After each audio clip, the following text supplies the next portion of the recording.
جن کو وہ ابابیل کہتا ہے، چھوٹی چھوٹی چڑیاں ہیں. یعنی آج کے دور کی زبان میں اگر بات کریں تو اللہ نے اپنے اسپرچل F-16 بھیجے جنہوں نے دشمن کے آرمڈ بریگیڈ کو تباہ کر دیا. اس حقیقت سے اب کوئی انکار تو نہیں کر سکتا. کوئی شخص یہ کہے کہ میں روحانیت پہ یقین نہیں رکھتا اور اسپرچل ورلڈ کوئی چیز نہیں ہوتی، اور یہ روحانی دنیا کیا ہوتی ہے، اور الکتاب کا علم کیا ہے، اور وہ کون سا علم تھا جو خضر کے پاس ہے، اور وہ کون سا علم تھا جو سلیمان علیہ السلام کے پاس ہے. جو مرضی کوئی شخص کہتا رہے، لیکن قرآن پاک تمام کا تمام انہی واقعات اور قصص سے بھرا ہوا ہے. سیدی رسول اللہ کی سنت مبارک میں جب آپ دیکھتے ہیں تو جس طرح کہا کہ جہاں ایک ظاہری طور پر پوری حکمت عملی اور اسٹریٹجی دنیاوی لحاظ سے بنائی جاتی ہے، لیکن اصل فیصلے روحانی دنیا میں ہو رہے ہوتے ہیں. پوری سیرت مبارکہ میں آپ کو یہ نظر آئے گا. سیدی رسول اللہ جب ہجرت فرما رہے ہیں، وہ واقعہ آپ کو سنایا تھا کہ کس طرح آپ کفار کے بیچ میں سے آپ سورہ یاسین کی آیتیں پڑھتے ہوئے بیچ میں سے گزر گئے، اور سارے کفار کی فوجیں جو گروہ پورا آپ کو شہید کرنے کے لیے بیٹھا تھا، اللہ نے اس کی آنکھوں پہ پردہ ڈال دیا، وہ بے ہوش ہو گئے اور ان کو نظر ہی نہیں آیا کہ کیا ہوا. سیدی بیچ میں سے نکل کے چلے. پھر جب سیدی کو اور سیدنا ابو بکر کو گرفتار کرنے کے لیے وہ غار ثور کے کنارے پہنچے تو اللہ نے کس طرح وہاں کبوتری کو بھیج دیا اور کس طرح مکڑی کو بھیج دیا. یعنی پوری کائنات کا خزانہ اس وقت اس غار کے اندر موجود تھا. اللہ تعالیٰ نے پوری دنیا جن کے لیے تخلیق کی تھی، وہ مبارک وجود اس وقت اس غار میں تھا، اور ان کی حفاظت کے لیے اللہ نے کیا انتظام کیا؟ ایک مکڑی کا جالا اور ایک کبوتری اپنے 2 انڈوں کے ساتھ. اور اللہ نے انہی طاقتوں سے کام لے لیا جو ظاہر دنیا میں اتنے بے بس اور مسکین. اور سیدی رسول اللہ کی ساری حیات مبارک آپ اٹھا کے دیکھیے، چاہے غزوہ بدر ہو، چاہے غزوہ احد ہو، چاہے اس کے بعد آنے والے تمام واقعات ہوں، چاہے واقعہ معراج ہو، چاہے شق القمر ہو، چاہے کنکریوں کا آپ کے دست مبارک میں بولنا، چاہے وہ لکڑی کا وہ ستون جس سے آپ مسجد نبوی میں ٹیک لگا کر آپ خطبہ دیا کرتے تھے، اور جب فیصلہ ہوا کہ وہاں پہ ایک دوسرا ستون بنا دیا جائے گا تو وہ لکڑی کا تنا رونے لگا. پوری مسجد نبوی میں اس کی آوازیں سنی گئی. تو سیدی نے پھر اس لکڑی کے تنے کو مسجد نبوی کے اندر ہی دفن کر دیا. اور آج بھی جو سیدی رسول اللہ کا مسلح ہے جہاں پہ آپ نماز پڑھا کرتے، وہاں پر وہ ستون، اس کے اندر وہ لکڑی کا تنا دفن ہوا ہے. صحابہ کرام نے اس کے رونے کی آواز سنی. کس طرح سیدی کے پاس جنات تشریف لائے، کس طرح سیدی اپنے آس پاس ملائکہ کو دیکھتے ہیں، کس طرح ملائکہ کی فوجیں نازل ہوتی ہیں بدر میں. حقیقت اگر آپ دیکھیں تو ساری پلاننگ کرنے کے باوجود جیسے کہا کہ لگتا ہے کہ سارے فیصلے تو روحانی طاقتوں سے ہو رہے تھے. یہ ظاہری طاقتیں تو صرف تکلف پورا کرنے کے لیے تھی، ظاہری اسٹریٹجی اور پلاننگ. فیصلے تو روحانی طاقتوں سے تھے. جنگ بدر میں وہ 313 کا تو صرف دنیا کو دکھانے کے لیے تھے. اصل طاقت جو اللہ نے نازل فرمائی، جو مالک نے کہا کہ صف در صف فرشتے جبرائیل علیہ السلام اپنی فوجوں کے ساتھ پہنچے اور آپ نے مسلمانوں کی جانب سے کفار کی گردنیں اڑانی شروع کی. تو جو بات آپ کو بتانی مقصود ہے کہ اگر کوئی مسلمان اس روحانی دنیا سے ڈسکنیکٹڈ ہے، روحانی دنیا سے لا تعلق ہے، اس سے اس کا رابطہ نہیں ہے، تو وہ ایک انتہائی کمزور اور مسکین مسلمان ہے. اور اللہ تعالیٰ ایسے لوگوں سے کام نہیں لیتا. پوری تاریخ اسلام اس بات کی گواہی دیتی ہے کہ ہر نازک موقع پر جو مسلمان تاریخ، جو شکل آج آپ کو نظر آ رہی ہے، اس کے پیچھے براہ راست نگرانی سیدی رسول اللہ کی یا آپ کے حکم سے کسی مرشد کامل کی تھی. آپ کو سیدنا عمر کا وہ واقعہ سنایا تھا، یا ساریۃ الجبل، جب مسلمان فوجیں ایران میں لڑ رہی تھیں اور ان پر جس طرح نگاہ رکھی ہوئی تھی. یعنی آپ کہیں آج کے دور میں وائر سیٹلائٹ اگر کوئی بیٹل فیلڈ کو دیکھ سکتا ہے تو سیدنا عمر مسجد نبوی میں کھڑے ہو کر اس پوری جنگ کو دیکھ رہے تھے کہ یہاں تک کہ مسلمان سپہ سالار نے جب اپنی پشت محفوظ نہیں کی تو سیدنا عمر بول پڑے، یا ساریۃ الجبل، ساریہ پہاڑ کے پیچھے دیکھو. پھر جب دریا نیل چلنا بند ہو گیا تو آپ نے دریا نیل کو خط لکھا کہ اے نیل تو اللہ کے حکم سے چلتا ہے تو چل پڑ، اور دریا نیل چلنا شروع ہو گیا. اس میں پانی کی جو کمی تھی دور ہو گئی.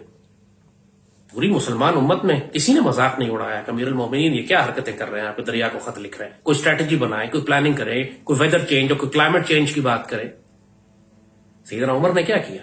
خط لکھا، دریا کو ڈالا، دریا چلنا شروع ہو گیا، پوری تقدیر تبدیل ہو گئی مصر کی اور مسلمان سلطنت کی۔ ایران فتح کرنے کی بات آئی، وہ دریا کے پار چلے گئے ایرانی فوج۔ سیدنا سعد بن ابی وقاص نے دریا کو حکم دیا کہ سیدی رسول اللہ کی فوج آ رہی ہے، خبردار کسی مسلمان کا کچھ ضائع نہ، اور فوجیں لے کے دریا میں اتر گئے۔ اور وہ تاریخی الفاظ جو ایرانی فوج نے کہے، دیواں آمدن، دیواں آمدن، دیو آ گئے، دیو آ گئے۔ کیا یہ بات صرف صحابہ کرام پر محدود تھی؟ نہیں، آپ کو سلطان نور الدین زنگی کا واقعہ بھی ہم نے سنایا ہے کہ سیدی رسول اللہ خود تشریف لائے سلطان نور الدین زنگی کے خواب میں، حکم دیا کہ مدینے جاؤ، یہ دو یہودی مجھے تنگ کر رہے ہیں۔ اس کے اوپر سلطان نور الدین زنگی نے پوری جنگی مہم بنائی، شام سے نکلے، مدینہ پہنچے، مدینے میں ان دو یہودیوں کو تلاش کیا، ان کو قتل کیا، اور پھر سیدی کے روضے مبارک کے آس پاس سیسا پلائی ہوئی دیوار زمین اتنی گہرائی تک بنا دی کہ جہاں پانی نکل آیا، اور آج بھی وہ دیوار مسجد نبوی شریف میں قائم ہے۔ یہ اتنا بڑا واقعہ تاریخ اسلام کا کس طرح ممکن ہوا؟ سیدی رسول اللہ خود تشریف لائے، ایک مسلمان سلطان کو حکم دیا کہ جاؤ یہ کام کرو۔ اور آپ سمجھتے ہیں کہ یہ واقعہ صرف شاہ سلطان نور الدین زنگی پر ہی رک گیا تھا؟ یہ واقعہ بھی آپ کو سنایا ہے کہ سلطان شہاب الدین غوری جب پورا ہندوستان ان کے حوالے کرنا تھا، اور سلطان غوری پرتھوی راج سے شکست کھا کے واپس جا چکے تھے، اس وقت حضرت معین الدین چشتی کو اللہ نے حکم، سیدی رسول اللہ نے حکم فرمایا کہ جاؤ، یہ تمہاری تربیت میں دیا گیا ہے، اس کو سنبھالو۔ حضرت معین الدین چشتی خواب میں تشریف لائے شہاب الدین غوری کے اور کہا کہ ہندوستان تمہیں دے دیا گیا ہے، آؤ۔ اور اس سے پہلے آپ پرتھوی راج کو فرما چکے تھے کہ میں نے تجھے زندہ گرفتار کر کے مسلمان فوج کے حوالے کی۔ اور پھر تاریخ میں دیکھا کہ ایسے ہی ہوا، سلطان اپنی تھوڑی سی فوج کے ساتھ آتا ہے، پرتھوی راج سے تصادم ہوتا ہے، اس کو شکست دیتا ہے، اس کو زنجیروں میں لپیٹتا ہے، زندہ گرفتار کرتا ہے، اور پھر حضرت معین الدین چشتی کے پاس آتا ہے۔ پورا ہندوستان فتح ہو گیا صرف اس لیے کہ حضرت معین الدین چشتی نے شہاب الدین غوری کو خواب میں آ کر حکم دیا اور روحانی طاقتوں سے مدد کی کہ پرتھوی راج زندہ گرفتار ہو کر مسلمان فوجوں کے پاس آئے، اور اس سے پہلے پرتھوی راج کو خبر بھی سنا دی کہ میں نے تجھے زندہ گرفتار کر کے مسلمان فوج کے حوالے کیا۔ اس لیے آج پورے ہندوستان میں ہم مسلمان بیٹھے ہیں، اس لیے آج پاکستان بنا ہوا ہے، اس ایک بابے کی وجہ سے۔ باقی پلاننگ آپ جو مرضی بناتے رہیں، لیکن یہ سارا کام کرنے والا وہ ایک بابا تھا، اور اس کو تاریخی حقیقت ایسی ہے کہ اس کا آپ انکار بھی نہیں کر سکتے۔ آج ترکی ماشاءاللہ مسلمانوں کا اتنا بڑا ملک، جس نے خلافت عثمانیہ بنائی، 500 سال تک پوری دنیا میں 3 براعظموں پہ وہ طاقت پھیلی ہوئی تھی، اس کے پیچھے تمام کے پیچھے بابے تھے۔ ایرترل پروگرام میں آپ نے دیکھا کس طرح ابن عربی کا رول انہوں نے دکھایا، مگر جو چیز اور بھی زیادہ ڈاکومنٹڈ ہے وہ حضرت شمس الدین آق کا کردار۔ سلطان محمد فاتح 21، 22، 23 سال عمر تھی اس کی، نوجوان بچہ تھا، وہ سلطان بنا تو اس نے کہا میں قسطنطنیہ کو، کانسٹنٹینوپل جو آج استنبول ہے، میں اس کو فتح کروں گا، اور مسلسل فوجیں تیار کر کے حملے کرتا رہا۔ جنگ بہت طویل ہو گئی لیکن فتح نہیں ہو رہا تھا، اور اس سے پہلے اس کے باپ دادا بھی کوشش کرتے رہے تھے۔ ایرترل کے وقت سے لے کر سلطان محمد فاتح تک تقریباً 200-250 سال کا عرصہ ہے، اور بیچ میں جتنے سلطان آئے سب نے قسطنطنیہ فتح کرنے کی کوشش کی لیکن کوئی فتح نہیں کر سکا۔ تو ظاہر ہے کہ یہ بھی دل چھوڑ بیٹھا تھا کہ ممکن نہیں ہے، شاید میں نہ کر سکوں، میرے بعد آنے والے سلطان کریں گے۔ لیکن یہ حضرت شمس الدین آق تھے، اس کے مرشد، ان کو سیدی رسول اللہ نے بشارت عطا فرما دی تھی کہ یہ سلطان کے ذریعے اللہ کام لے گا، اس کو حوصلہ دے کے رکھو، اس کو سنبھالو۔ انہوں نے سلطان فاتح کو اسی طرح سنبھالا جس طرح معین الدین چشتی رحمۃ اللہ علیہ نے شہاب الدین غوری کو سنبھالا تھا، اور اسی طرح اس کی تائید کی، حمایت کی، اس کو حوصلہ دیا، اس سے کہا کہ حکم ہو چکا ہے، اس کو خوشخبری سنا دی کہ یہ فتح تمہیں نصیب کر دی گئی ہے، اور تمام تر نقصانات کے باوجود۔ اور پھر وہ حیرت انگیز کام، پھر وہ روحانی تائید، جب اس نے دیکھا کہ سلطان فاتح نے دیکھا کہ قسطنطنیہ تک پہنچنے کا سمندری راستہ جو ہے اس کو زنجیروں سے بند کر دیا گیا ہے، اس نے حضرت شمس الدین آق سے پوچھا کیا کروں؟ انہوں نے فرمایا جہازوں کو پہاڑوں پر سے لے جاؤ۔ کوئی یقین کرنے والی بات ہے کہ بحری جہاز پہاڑوں پر سے لے جاؤ گھسیٹتے ہوئے۔ آج آپ جا کے وہ جگہ دیکھیے استنبول میں، آپ نائے باسفورس کے ساتھ، وہ کس قسم کا پہاڑی علاقہ ہے، کس قسم کی وہ جگہ ہے کہ جہاں سے وہ اپنے کئی بحری جہازوں کو گھسیٹتا ہوا ایک رات میں سمندر کا راستہ چھوڑ کر خشکی کے راستے پہ جہاز گھسیٹتا ہوا لے آیا. یہ کیا بغیر روحانی طاقتوں کے ہو رہا تھا؟ کیا یہ صرف اسٹریٹجی تھی اور پلاننگ تھی؟ وہ جب حکم دیا گیا، کیا ملائکہ اس وقت نازل نہیں ہو رہے تھے اس کے جہازوں کو سنبھال کر خشکی پر گھسیٹ کر دوسرے سمندر میں پہنچانے کے لیے، سمندر کی ایک جانب سے دوسری جانب؟ یہ سارا کام روحانی طاقتوں سے ہو رہا تھا. ظاہراً دیکھنے میں کہا جاتا ہے کہ سلطان نے جناب لکڑی کے تختے بنوائے، ان پہ چربی لگائی، ان پہ جہاز کو رکھا اور گھسیٹتے ہوئے لے گئے. لیکن کیا یہ انسانی طاقت کر سکتی ہے یہ سب کچھ؟ آج تک دنیا میں اس کے بعد کوئی نہ کر سکا. آج بھی کرنا چاہیں تو نہیں کر سکتے. اگر بدر میں ملائکہ نازل ہوئے تھے، اگر سیدنا عمر فاروق کے خط سے دریا نیل چل سکتا تھا، سیدنا سعد بن ابی وقاص کے حکم سے دریا، طوفانی دریا جو ہے مسلمان فوجوں کی حفاظت کرتا ہے اور کسی مسلمان کو اتنا بھی نقصان نہیں پہنچاتا کہ مسلمان سپاہی کا پیالہ گم جائے. سیدی رسول اللہ خود تشریف لا کے نور الدین زنگی کو ایک بڑی جنگی مہم کا حکم دیتے ہیں مدینہ شریف پہنچنے کا. حضرت معین الدین چشتی شہاب الدین غوری کے ذریعے ہندوستان فتح کروا دیتے ہیں. یہ سب تاریخ اسلام ہے. تمام مسلمان فوجوں کے پیچھے، تمام مسلمان جنرلز کے پیچھے، تمام مسلمان حکمرانوں کے پیچھے آپ کو براہ راست سیدی رسول اللہ کی موجودگی نظر آئے گی.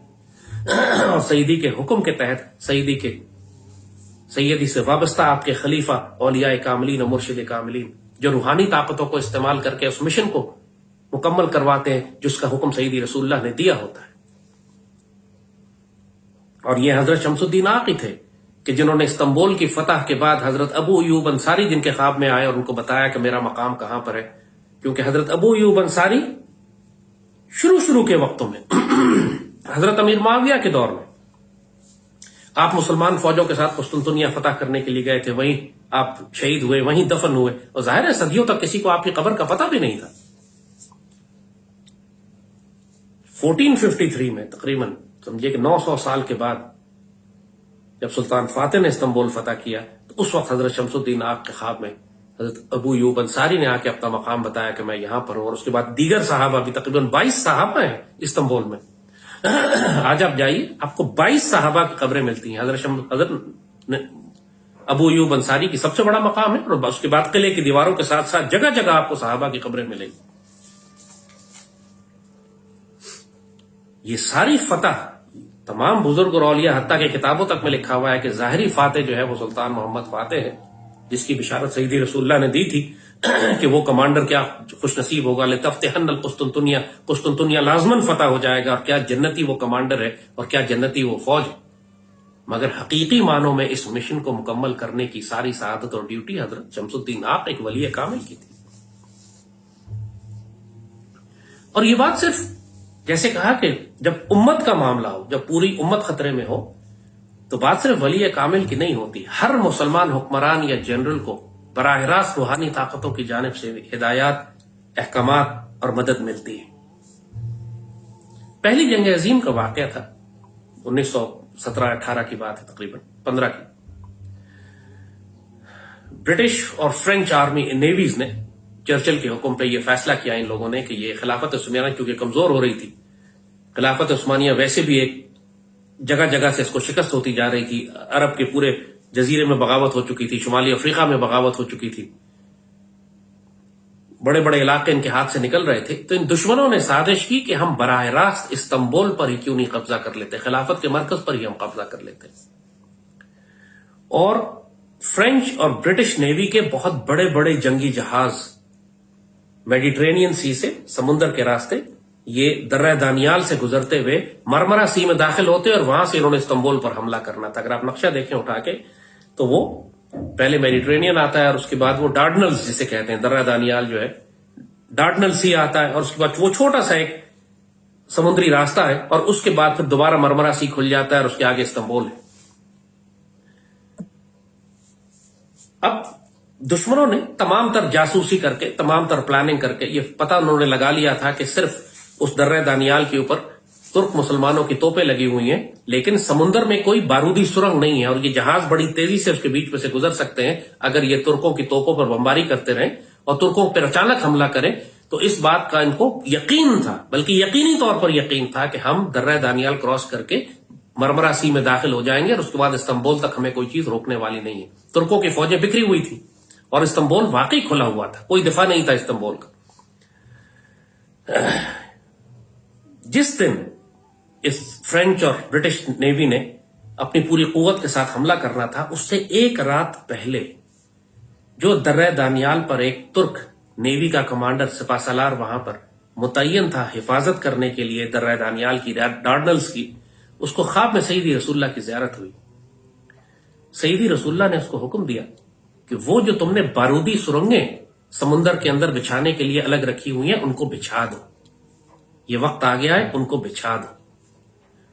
اس جنرل نے جب رات سیدی رسول اللہ کی زیارت ہوئی تو فوراً اٹھا، اور رات ہی کے وقت اس نے اپنا شپ نکالا، اپنی بارودی سرنگ بچھانے والا جو مائن لیئر جو ہے وہ شپ نکالا اس میں ساری بارودی سرنگیں پہلے ہی رکھی ہوئی تھی، اور لے جا کے ان کو درہ دانیال کے اندر ایک لمبی سی تار سے باندھ کر سمندر کے اندر 10 12 15 سرنگوں کو اس نے ایسے بچھا دیا کہ وہ سمندر سے اوپر سے نظر نہیں آتی تھی، سمندر کی سطح سے تھوڑا نیچے ہوتی تھی، اور ایک باریک سی تار کے ساتھ وہ بندھی ہوئی تھی، اور انہوں نے پورا راستہ بند کر دیا. اگلے دن صبح جب پوری قوت کے ساتھ فرینچ اور برٹش نیوی نے حملہ کیا تو سب سے پہلے ان کے آنے والے جہاز جو تھے وہ ان بارودی سرنگوں سے ٹکرانے لگے. پہلا جہاز، دوسرا جہاز، جب وہ جہاز رکے تو پورا حملہ ان کا رک گیا، جب وہ رکے تو پھر ترک توپ خانے کو موقع مل گیا کہ ان رکے ہوئے جہازوں پر وہ ٹھیک سے گولہ باری کر سکے، اور ان کو بھی پھر انہوں نے تباہ کرنا شروع کیا. اور وہ جو دشمن کا پلان تھا کہ ہم تیزی سے گزر جائیں گے بمباری کرتے ہوئے، وہ پورا پلان تباہ و برباد ہو گیا. استنبول اللہ تعالیٰ نے بچا لیا. سیدی رسول اللہ نے براہ راست مداخلت کی استنبول کے دفاع کے لیے، ترکی کے دفاع کے لیے. جنگ کے بعد چرچل نے باقاعدہ بیان جاری کیا. چرچل نے کہا کہ پہلی جنگ عظیم کی تاریخ اور نقشہ تبدیل ہو گیا صرف اس لیے کہ ایک ترک کمانڈر نے رات کی تاریکی میں ایک باریک سی تار کے ساتھ چند بارودی سرنگیں بچھا دی تھی. اللہ اکبر وللہ الحمد. اللہم صلی وسلم مبارک علی سیدنا محمد وعلی آلہ وصحبہ وسلم. سیدی رسول اللہ کی براہ راست نگرانی اور مداخلت مسلمانوں کے معاملات میں یہ قرون اولیٰ کے وقت پر محدود نہیں ہے.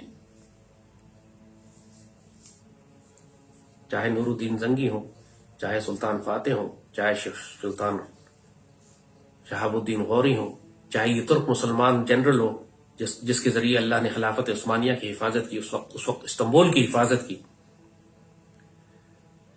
اور پھر آپ دور کیوں جاتے ہیں؟ پاکستان پر آئے نا. قائد اعظم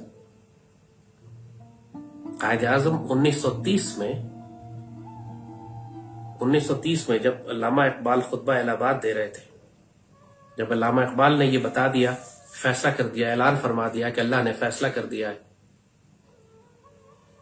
کہ ہندوستان کے اس حصے میں پاکستان میں ایک مسلمان ریاست قائم کی جائے گی جو آنے والے وقتوں میں امت مسلمہ کی قیادت کرے گی، تو اس کے باوجود ظاہر ہے کہ مسلمانوں کو یقین نہیں تھا، کیونکہ ظاہری طور پر کوئی پاسبلٹی تھی نہیں اس بات کی.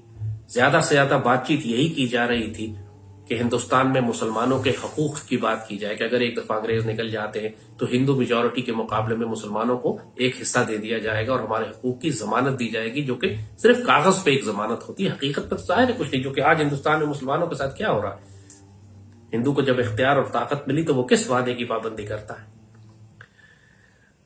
قائد اعظم 1930 میں مایوس ہو کے ولایت چلے گئے. آپ نے وہاں پہ اپنی پریکٹس شروع کر دی، اور آپ وہاں کے بہت بڑے بیرسٹر تھے جو پورے برٹش امپائر کے کیسز آتے اور آپ ان کو دیکھتے، اور آپ وہاں پہ آپ نے بڑا محل خریدا وہاں پہ، اور آپ کے انگریز آپ کے ملازم تھے، اور انگریز آپ کا ڈرائیور تھا، اور انگریز آپ کا کک تھا. یعنی آپ بڑی شان سے رہتے تھے وہاں. یعنی آپ اس زمانے میں ہندوستان کا کوئی شخص خواب میں سوچ بھی نہیں سکتا تھا کہ برطانیہ جا کے اس کو اتنی عزت دی جائے کہ برٹش گورنمنٹ یہ سوچ رہی تھی کہ قائد اعظم کو اپنے کسی کالونی میں، پوری دنیا میں جو ان کی کالونیز تھی، کسی کالونی کا وائسرائے لگا دیا جائے. ایسے میں قائد اعظم نے یہ واقعہ بعد میں خود سنایا کہ رات ان کو اپنے کمرے میں ایک موجودگی کا احساس ہوا، کسی بابرکت وجود تھی کمرے میں، روشنی، نور، خوشبو. اور قائد اعظم جب اٹھے تو اس بابرکت وجود نے ان سے براہ راست بات کی. قائد اعظم نے ان کو دیکھا اور انہوں نے قائد اعظم سے تعارف کروایا کہ میں آپ کا نبی ہوں، میں آپ کا رسول ہوں صلی اللہ علیہ وسلم، اور آپ کے ذمہ ڈیوٹی لگائی جا رہی ہے کہ آپ ہندوستان جائیں، وہاں سے آپ سے کام لیا جائے گا. قائد اعظم نے یہ بات بعد میں آ کے اپنے تمام رازدار دوستوں کو بتائیں، کتابوں میں لکھی ہوئی ہیں، بڑے بڑے علماء نے اس کا ذکر کیا ہے. قائد اعظم کے ڈاکٹر، خاص طور پر ڈاکٹر ریاض اور دوسرے کرنل ڈاکٹر الہی بخش، جو آپ کے اسپیشلسٹ ڈاکٹرز تھے جن کے ساتھ زیارت میں آپ نے وقت گزارا، ان سب کے ساتھ قائد اعظم نے یہ باتیں کی ہیں، کتابوں میں لکھی گئی ہیں، ڈاکومنٹڈ ہیں. اور یہ بات خود علامہ اقبال نے بھی فرمائی کہ میں قائد اعظم کو قائل کرنے کی کوشش کر رہا تھا کہ آپ ہندوستان واپس آئیں. جب پہلی گول میں اس کانفرنس میں، دوسری گول میں اس کانفرنس وغیرہ میں آپ انگلستان گئے ہیں تو وہاں پہ آپ نے دیکھا ہے کہ وہاں علامہ اقبال اور قائد اعظم ساتھ ساتھ بیٹھا کرتے تھے، اور قائد اعظم انتہائی عزت کرتے تھے علامہ اقبال کی. اور آپ نے فرمایا تھا کہ ہر تحریک کے پیچھے ایک آئیڈیالوگ ہوتا ہے، اور تحریک پاکستان کے پیچھے آئیڈیالوگ علامہ اقبال ہے. اور پھر 1940 کی ریزولوشن پاس ہونے کے بعد بھی آپ سب سے پہلے وہیں پہ مینار پاکستان والی جگہ سے آپ سیدھا علامہ اقبال کے مزار پر آئے تھے جو بادشاہی مسجد کے سامنے ہے، اور آپ نے یہی فرمایا تھا کہ آج ہم نے وہی کر دیا جس کا آپ نے مجھے حکم دیا تھا. تو قائد اعظم کو جب زیارت ہوئی سیدی رسول اللہ کی اور حکم ہوا کہ آپ ہندوستان جائیں، اس کے بعد آپ ہندوستان تشریف لائے 1932-33 کے بعد. ایکچولی اگر آپ دیکھیں تو قائد اعظم کا کردار مسلمانوں کی سیاست میں آپ کے انگلستان سے واپس آنے کے بعد شروع ہوتا ہے. جو اللہ نے تائید اور برکت آپ کو دی، جو آپ کو ایک ناممکن کام آپ کے حوالے کیا گیا، جس طریقے سے یعنی کوئی سوچ بھی نہیں سکتا تھا 1940 تک جب پاکستان ریزولوشن پاس ہوئی ہے کہ 7 سال کے اندر ہم ایک بر اعظم کو کاٹ کے بیچ میں سے ایک الگ ملک نکال لیں گے. کوئی خواب میں بھی نہیں سوچ سکتا تھا. ہندو اس کو مذاق سمجھتے تھے، سکھ مسلمانوں کا مذاق اڑاتے تھے، انگریز سیریس نہیں لے رہے تھے اس بات کو. لیکن یہ ناممکن کیسے ہو گیا؟ اگر سیدی رسول اللہ کی تائید اور حمایت اور روحانی طاقتیں نہ ہوتی. اور اس بات کا ذکر خود قائد اعظم نے اپنے ڈیتھ بیڈ پہ فرمایا، جب آپ کا انتقال ہونے لگا تھا تو آپ نے فرمایا یہ کہ مجھے یقین ہے کہ اس پاکستان کا قیام اگر اس میں فیضان نبوی شامل نہ ہوتا، سیدی رسول اللہ کی براہ راست نگاہ اور نگرانی نہ ہوتی، تو یہ پاکستان کبھی نہ بنتا. اور اب یہ مسلمانوں کی ذمہ داری ہے کہ اس کو خلافت راشدہ کے نمونے پر بنائیں، جس طرح کہ اللہ نے ان سے وعدہ کیا ہے کہ اگر یہ اس پر کریں گے تو اللہ ان کو پھر 2 جہانوں کی عزت عطا فرمائے گا. کم و بیش یہی مفہوم ہے. لکھے ہوئے ڈاکٹر اسرار نے بھی اس کو کئی دفعہ اپنے خطبات میں، لیکچرز میں ذکر کیا، کتابوں میں لکھے ہوئے ہیں. قائد اعظم نے ایک بڑی خوبصورت بات اور بھی فرمائی، اور یہ آج کے پاکستانیوں کے لیے بڑی حوصلے اور امید کی بات ہے. قائد اعظم نے فرمایا، جس کا مفہوم ہے کہ کم و بیش فرمایا کہ میرا کام پاکستان کی تعمیر تک تھا. یہ اللہ کا احسان ہے کہ میں نے اس پاکستان کو دیکھ لیا اور میں ایک آزاد ملک میں اپنی جان دے رہا ہوں. کیونکہ ایک وقت تھا کہ ان کو شک تھا، کیونکہ بیماری بھی تھی، اور ان کو شک تھا کہ شاید اگر پاکستان نہ بنا تو میں کہیں اس سے پہلے فوت نہ ہو جاؤں اور پاکستان پھر نہ بنتے نہ دیکھ سکوں، پر نہ جانے اس کے بعد مسلمانوں کی قیادت کون کرے گا. یہ بہت خوف تھا ان کو. ظاہر ہے اس باپ کی طرح جو بوڑھا ہو چکا ہو، بچے چھوٹے ہوں، اور اسے خوف ہو کہ اگر میں مر گیا تو بعد میں میرے بچوں کا کیا بنے گا. قائد اعظم امت کے بارے میں اسی طرح پریشان تھے. تو جب پاکستان بن گیا تو آپ کو اس کا بہت اطمینان تھا. آپ نے فرمایا کہ میں اب تھک گیا ہوں، میں اب آرام کرنا چاہتا ہوں. مجھے یہ اطمینان ہے کہ الحمدللہ ایک آزاد ریاست کے اندر میں جا رہا ہوں، اور اس پاکستان کو بنانے کے لیے جس سیاست اور پالیٹکس اور ڈپلومیسی کی ضرورت تھی وہ اسکل میرے پاس تھا.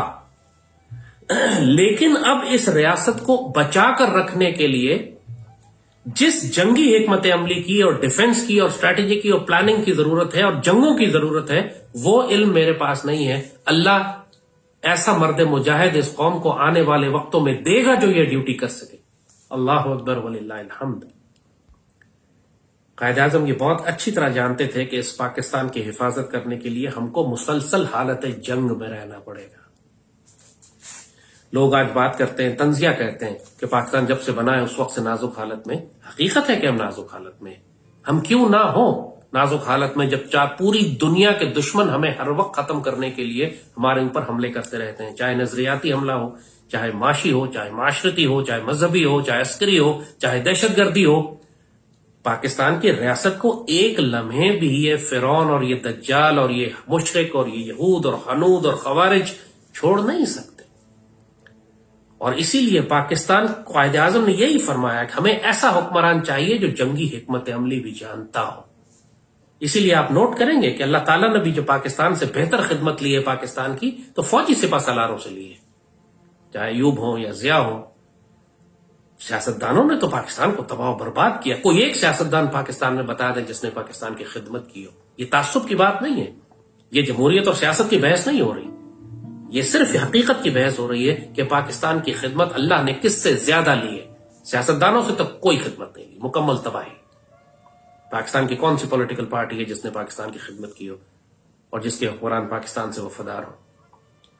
کیونکہ سیدی رسول اللہ کی امانت ہے. یہ سب خائن ہیں، لیکن اللہ نے اگر ڈیوٹی لی ہے تو سپہ سالاروں سے، اور آئندہ بھی جس کو ہمارے بزرگوں نے، قائد اعظم نے اس کا اشارہ دیا تھا، فرمایا تھا کہ اللہ اس کو ایسے مجاہد سپہ سالار عطا فرمائے گا کہ جو اس کو پاکستان کو اس کی تکمیل تک لے کر جائیں گے. اور بزرگوں نے اس کو پھر ڈنڈے والی سرکار کا نام دیا ہے. ایسی طاقتور مسلمان حکمران، چاہے وہ سویلین ہو یا فوجی، لیکن وہ تلوار ہاتھ میں ضرور رکھے گا اور جنگی حکمت عملی سمجھے گا. اس پاکستان کے بنانے میں اللہ تعالیٰ نے جس طرح، آگے یہی بات جو آپ کو بتا رہے ہیں کہ سیدی رسول اللہ کی براہ راست نگرانی میں یہ پاکستان بنا ہے. صرف قائد اعظم کو یہ آپ نے حکم نہیں فرمایا. علامہ شبیر احمد عثمانی دیوبند کے تھے. دیوبند شدید مخالف تھا قائد اعظم کا. دیوبند نے فتویٰ دیا قائد اعظم کو نعوذ باللہ کافر اعظم کا، اور پاکستان کو ناپاکستان کا اور کافرستان کا. آج بھی دیوبند پاکستان کا سب سے بڑا مخالف ہے بھارت میں. جمعیت علماء ہند بنی ہوئی ہے جس نے بیڑا غرق کروا دیا امت کے. سارے مسلمانوں کو ذبح کروائیں گے اب یہ لوگ. قائد علامہ اقبال نے اس کو وقت ابو لہب کہا تھا. حسین احمد مدنی کے اوپر پوری نظم لکھی تھی علامہ اقبال نے. تو شبیر احمد عثمانی کا تعلق دیوبند سے تھا. وہ بھی مخالفت کر رہے تھے پاکستان کی اور قائد اعظم کی، مگر چونکہ فطرتاً نفیس آدمی تھے، اچھے آدمی تھے، سنسیئر مسلمان تھے اور اجتہادی غلطی کر رہے تھے، سیدی رسول اللہ نے ان کا انتخاب کیا. اور علامہ شبیر احمد عثمانی کے خواب میں سیدی رسول اللہ تشریف لائے، حکم دیا کہ یہ قائد اعظم کی طرف ایک اشارہ فرما کے کہ یہ میرا مجاہد ہے، اس کی مدد کرو، مخالفت نہ کرنا.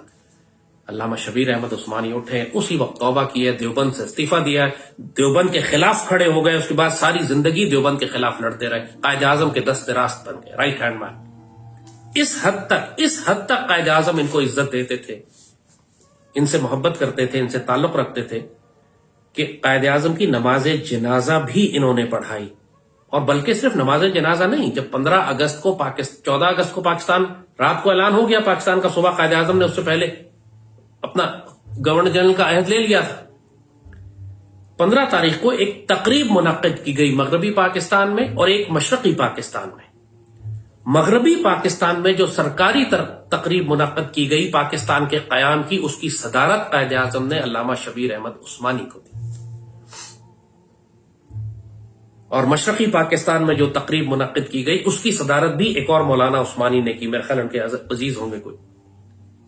قائد اعظم نے ریاست پاکستان کی قیام کی 2 صدارتی تقریبیں جو مشرقی اور مغربی پاکستان میں ہوئیں، ان کی صدارت علماء سے کروائی. ان علماء سے جو پاکستان سے محبت کرنے والے اور قائد اعظم کو اپنا امیر سمجھتے تھے. علامہ شبیر احمد عثمانی نے کبھی قائد اعظم سے آگے چلنے کی کوشش نہیں کی. جب سے سیدی رسول اللہ نے فرما دیا کہ یہ میرا سپاہی ہے، اس کی مدد کرو. یہی حال پیر جماعت علی شاہ صاحب کا، امیر ملت. لاکھوں کروڑوں مسلمان آپ کے ہاتھ پر بیعت. ہندوستان میں آپ سے بڑے مرشد کامل، فقیر کامل تھے ہی کوئی نہیں. اور پیر جماعت علی شاہ قائد اعظم کے پیچھے چلتے تھے، کیونکہ آپ کو بھی سیدی رسول اللہ نے حکم فرمایا تھا کہ ہمارا مجاہد ہے، اس کی مدد کرو. وہ دیوبند نے جب فتوے دینے شروع کیے قائد اعظم کے خلاف، تو پھر اس کے جواب میں پیر جماعت علی شاہ صاحب نے فتوے دیے مسلم لیگ کی حمایت میں، قائد اعظم کی حمایت میں. کیونکہ براہ راست آپ کو سیدی رسول اللہ سے حکم ہو چکا تھا کہ پاکستان بنانا ہے، اس کی مدد کرنی ہے، قائد اعظم کی حمایت کرو.